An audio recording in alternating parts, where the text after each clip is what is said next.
إصلاح القطاع العام. إصلاح القطاع العام بصفة عامة، المرفق العمومي.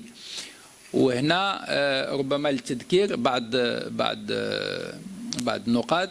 هو يعني المؤسسات والمقاولات العمومية اللي عندها طابع صناعي أو تجاري كتلعب واحد الدور مهم فيما يخص خلق القيمة المضافة أو الثروات وخلق فرص الشغل.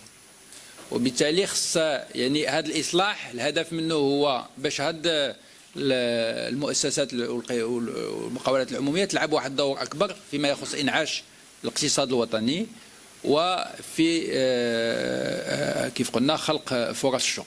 فهي كدير استثمارات مهمة، يعني عندها أكثر من 100 مليار درهم سنويا ديال الاستثمارات.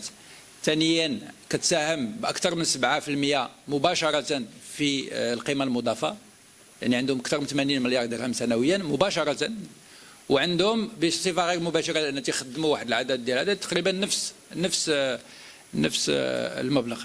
وبالتالي المساهمة المباشرة وغير مباشرة ديال هذه المؤسسات والمقاولات العمومية هي كتفوق 15% من الناتج الداخلي الخام. النقطة الأخرى اللي تجدر الإشارة إليها هي أنه عندنا واحد العدد ديال المؤسسات العمومية اللي هي عندها طابع إداري فقط، يعني ما كتنتجش ثروات، ولكن عندها يعني واحد العدد ديال المهام اللي موكله اليها وكتعيش بتحويلات من طرف الميزانيه ديال الدوله، وهذه التحويلات بلغت 36 مليار درهم سنويا.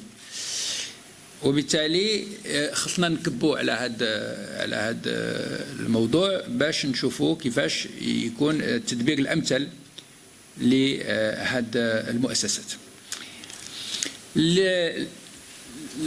الغرض من هذا او الهدف الاساسي من هذا الاصلاح العمومي هو انه اولا